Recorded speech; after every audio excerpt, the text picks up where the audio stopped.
Hey guys, welcome back to the channel সময় রান্নাঘর। আজকে বানানো হবে হোয়াইট সস পাস্তা। তো চলো স্টার্ট করা যাক। এইখানে দেখো জল গরম করতে রাখা হয়েছে, তারপরে এইখানে পাস্তা নেওয়া হয়েছে। এই পাস্তাগুলোকে এখানে দেখো জলের মধ্যে, জলটা গরম হয়ে গেছে, ওটার মধ্যে একটুখানি তেল দেওয়া হয়েছে, আর তারপরে পাস্তাগুলোকে জলের মধ্যে এখানে ছেড়ে দেওয়া হয়েছে। দেখো পাস্তাগুলো সব ছেড়ে দেওয়া হলো। এরপরে একটা চামচ দিয়ে ভালো করে নাড়িয়ে নেওয়া হচ্ছে, যাতে পাস্তাগুলো একে অপরের সাথে সেটে না যাক। তো তোমরা দেখতে পেলে সব পাস্তাগুলোকে নড়িয়ে নেওয়া হয়েছে, আর এইখানে দেখো পাস্তা বয়েল হয়ে গেছে। তো এরপরে দেখো এইখানে একটা প্লেটের মধ্যে চিলি ফ্লেক্স, তারপরে এখানে আমুলের বাটার নেওয়া হয়েছে, আর এখানে নেওয়া হয়েছে গোলমরিচের গুঁড়ো। ঠিক আছে, তো এখানে গোলমরিচের গুঁড়ো, চিলি ফ্লেক্স আর বাটারগুলোকে নেওয়া হয়েছে। এই যে চিলি ফ্লেক্স আর এই যে বাটার। আর এখানে দেখো একটা বাটিতে ময়দা নেওয়া হয়েছে।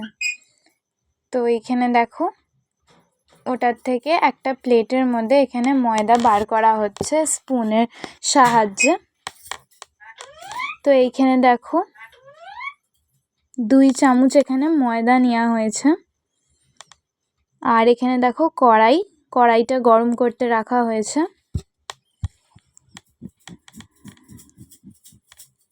কড়াইটা আমাদের প্রায় গরম হয়েই গেছে। তো ওটার মধ্যে এখানে বাটার দিয়ে নেওয়া হয়েছে। দেখো বাটারটা এখানে আগে ভালো মতন মেল্ট হতে হবে। তো দেখো এখানে বাটারটা কত সুন্দরভাবে মেল্ট হয়ে গেছে। তারপরে এটার মধ্যে রসুন অ্যাড করা হয়েছে। রসুন দিয়ে এখানে খুন্তির সাহায্যে ভালো করে নড়িয়ে নেওয়া হচ্ছে।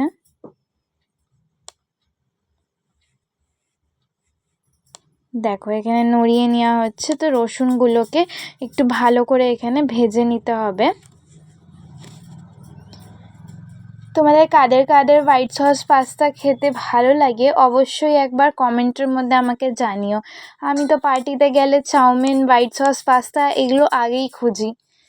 তো তারপরে দেখো কথায় কথায় এখানে রসুনটাও ভাজা হয়ে গেছে। আর যে আমরা প্লেটের মধ্যে একটা 2 চামচের মতন ময়দা বার করে রেখেছিলাম, ওইটাকেও এখানে অ্যাড করে নেওয়া হয়েছে। তো এরপরে ময়দাটাকে দিয়ে ভালো করে সব কিছু মিক্স করে নেওয়া হচ্ছে রসুনের সাথেই। তো এখানে দেখো প্রায় মিক্স হয়েই এসেছে আমাদের।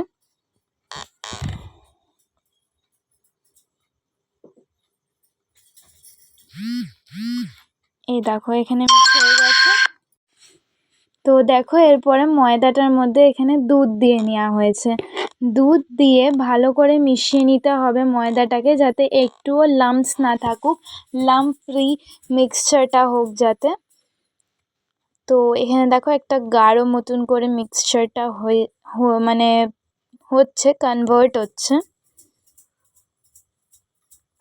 তো দেখো এরপরে কনভার্ট হয়ে গেছে। এরপরে এটার মধ্যে বয়েল করে রাখা পাস্তাগুলোকে অ্যাড করে দেওয়া হয়েছে। দিয়ে ভালো করে খুন্তির সাহায্যে পাস্তাগুলোকে নড়িয়ে নেওয়া হচ্ছে এখানে। এই দেখো ভালো মতন এখানে পাস্তাটাকে কুক করে নেওয়া হচ্ছে। এই যে দেখো পুরো মিক্স হয়ে গেছে। এরপরে পাস্তার মধ্যে চিলি ফ্লেক্স আর গোলমরিচের গুঁড়ো দিয়ে কুক করে নিতে হবে। তো এই যে দেখো এখানে কুক হচ্ছে পাস্তা আমাদের। তো কেমন লাগছে অবশ্যই কিন্তু জানিও, আর ভিডিওটাকে এন্ড অবধি দেখো, এটা তোমাদের কাছে অনুরোধ রইল। তো দেখো এখানে পাস্তাটা অনেকটাই কুক হয়ে গেছে। তো এরপরে এখানে চিজ গ্রেট করে দিয়ে নেওয়া হচ্ছে। আমরা এখানে কিউব চিজ নিয়েছি, তোমরা যদি চাও তো চিজের স্লাইসও নিতে পারো। এখানে আমরা কিউব চিজ নিয়েছি, আমুলের কিউব চিজগুলো নিয়েছি। ওটাকে ভালো করে গ্রেট করে দিয়ে নেওয়া হচ্ছে। দেখো এখানে ভালো করে গ্রেট করে নেওয়া হয়েছে। এরপরে চিজটাকেও পাস্তার সাথে ভালো করে মিক্স করে নিতে হবে। তো দেখো এখানে ভালো করে মিক্স করে নেওয়া হচ্ছে। হোয়াইট সস পাস্তাটা কিন্তু খেতে খুব সুন্দর হয়। তো ব্যাস চিজের সাথে মিক্স করে নিলেই আমাদের পাস্তা তৈরি হয়ে যাবে। তো ফাইনালি দেখো এখানে আমাদের হোয়াইট সস পাস্তা তৈরি হয়ে গেছে। যাদের যাদের খেতে ইচ্ছে করছে তারা ফটাফট আমাদের বাড়িতে চলে আসো। আর কেমন হয়েছে পাস্তাটা অবশ্যই কিন্তু জানাবে। তো আজকের মতো এই পর্যন্তই। ধন্যবাদ।